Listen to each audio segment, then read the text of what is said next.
Okay, picture this. Lamine Yamal, Barcelona's 18-year-old superstar, and honestly one of the most talked about players at this entire 2026 FIFA World Cup, is a kid who literally cannot walk through Barcelona without getting swarmed. And somehow, he ends up pushing a shopping cart through a grocery store in rural Georgia, and not a single person even looks twice.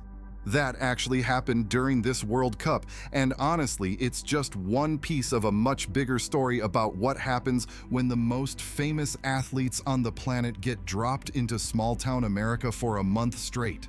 These are guys who sell out stadiums across Europe, who get mobbed the second they step outside, and suddenly they're completely anonymous in a Walmart aisle or sitting in the stands at a hockey game like everybody else. So today we're walking through exactly what these World Cup superstars got up to once the cameras weren't pointed at the pitch, including one viral claim about a European team that turned out to be completely false, and we're going to show you exactly why. Alright, before we get into it, here's one for you, and I actually want you to guess a real number on this one. How many kilograms, or pounds if that is easier, of food did Norway's national team actually bring with them from home for this World Cup? Drop your guess below. Is it A, 300 kilograms, about 660 pounds? B, 580 kilograms, about 1,276 pounds? C, 1,000 kilograms, about 2,200 pounds?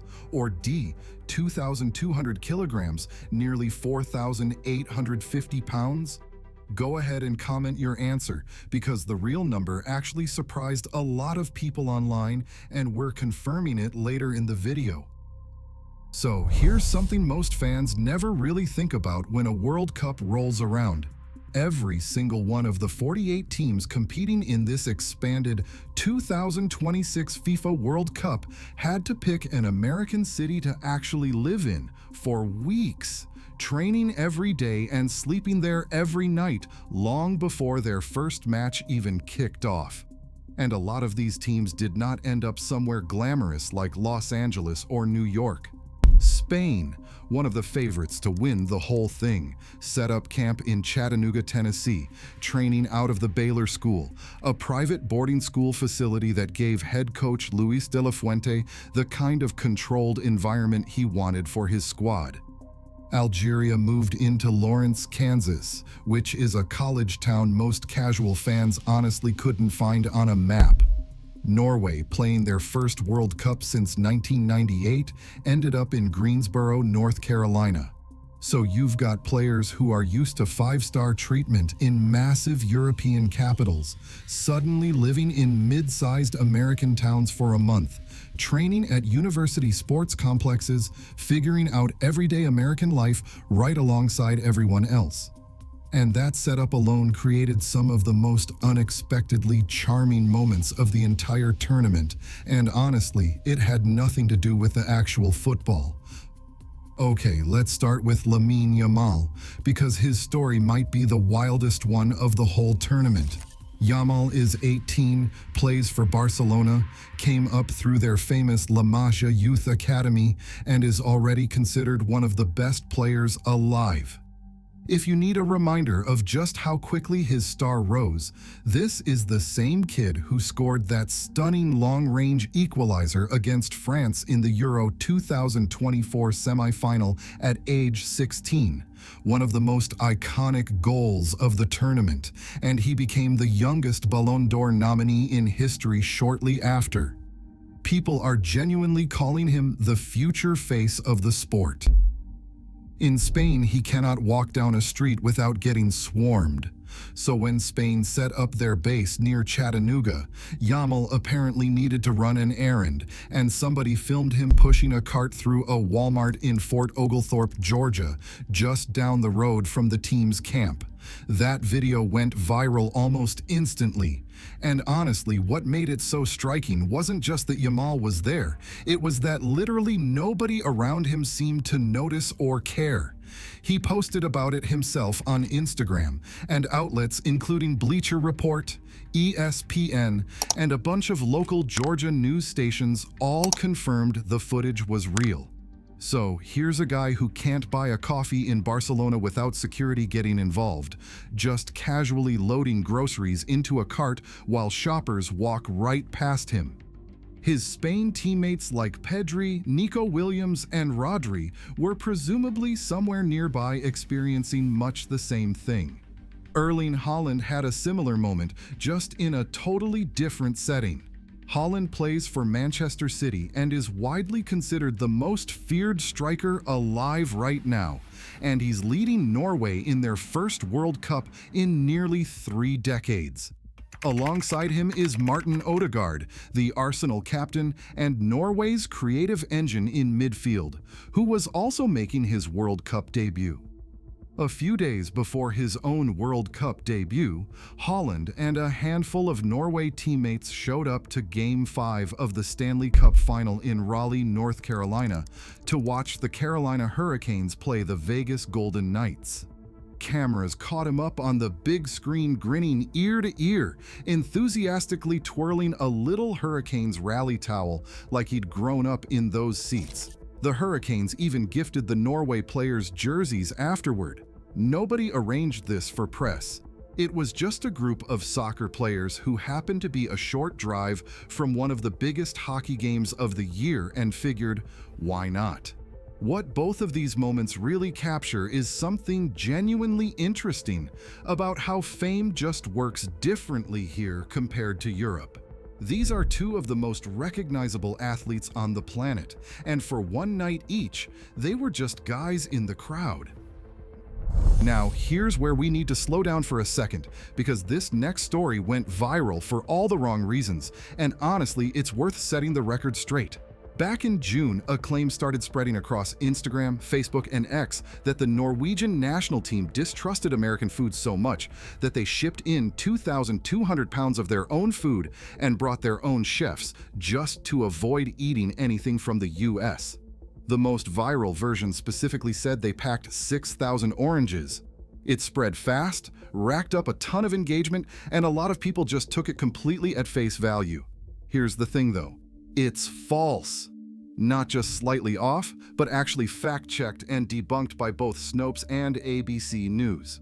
According to Norway's actual head chef, a guy named Aaron Espeland, the team did bring some food from home, but the real total was about 580 kilograms, or 1,276 pounds, not 2,200 pounds, and it was salmon, trout, halibut, and 2 types of Norwegian cheese. No oranges came from Norway at all. They just serve fresh squeezed orange juice every morning made from oranges sourced locally in the US. And the reasoning has nothing to do with distrust.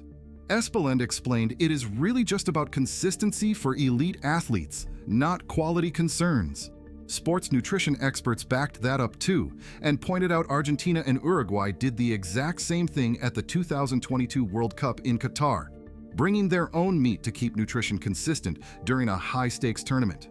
This is just standard practice at the top level of sport. It is not Norway taking some kind of shot at American food. So why did the false version spread so much faster than the real one? Honestly, because 6,000 oranges and a country supposedly refusing American food just makes for a way more dramatic headline than the actual answer, which is that professional athletes like consistent meals during a stressful tournament. Good reminder that even at a World Cup, not everything that goes viral is actually true, and sometimes the real story ends up being just as interesting once you actually dig into it.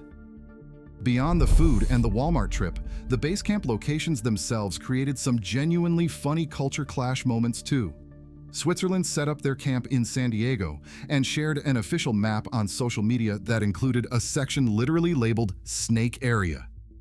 The team specifically warned players and fans to stay out of the marked zone near their training pitch because it bordered canyon terrain known for rattlesnakes.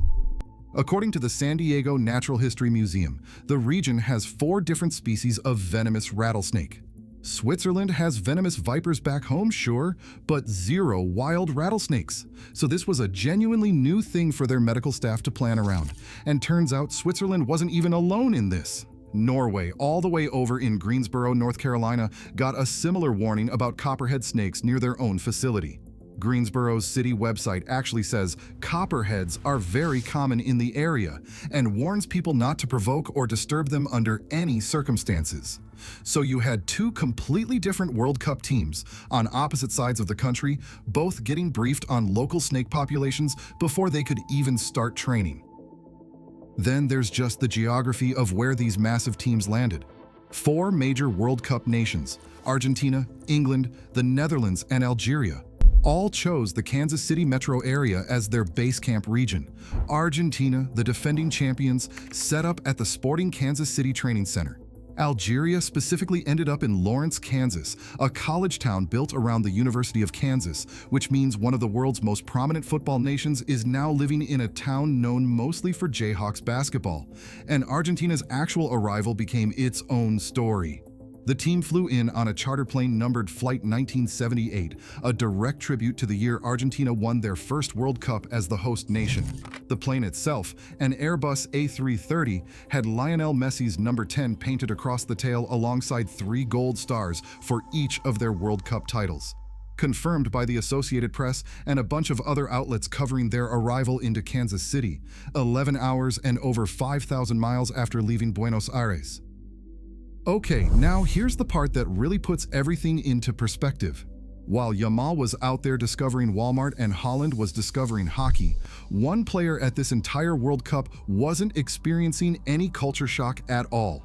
Lionel Messi, captain of defending World Cup champions Argentina and arguably the greatest player to ever touch a football, already lives in the United States. He plays his club soccer for Inter Miami in MLS. So while nearly every other superstar at this tournament was navigating a brand new country for the first time, dealing with snake warnings, getting recognized in some places and completely ignored in others, Messi landed in Kansas City on Flight 1978, basically just returning to a country he already calls home. Sit with that for a second. For almost every other major star in this tournament, America has been a genuine discovery, full of strange new experiences worth posting about. For the most decorated player in the history of the sport, it's just where he lives now. That gap between Messi's experience and literally everyone else's is honestly one of the more interesting threads running underneath this whole World Cup, and it rarely gets talked about. All right, let's go back to the question from earlier. How many kilograms or pounds of food did Norway's team actually bring from home? The answer is B. 580 kilograms, about 1,276 pounds, not the 1,000 kilograms or 2,200 pounds that got passed around online, and definitely not the wildly exaggerated version claiming 6,000 oranges. According to Norway's own head chef and confirmed by Snopes and ABC News, the real total was 580 kilograms of salmon, trout, halibut, and Norwegian cheese, with 0 oranges anywhere in there. Now I want to hear from you. If you're a fan of one of these teams, did you catch any of these moments live when they happened? And honestly, which culture clash story from this World Cup has been your favorite so far? Drop it in the comments, because that's genuinely my favorite part of making these. If you liked this one, hit like, subscribe, and turn on notifications, because there's a lot more of this coming as the tournament heads into its final stretch. And remember, whether you call it football or football, the game always brings us together. I'll see you on the next one.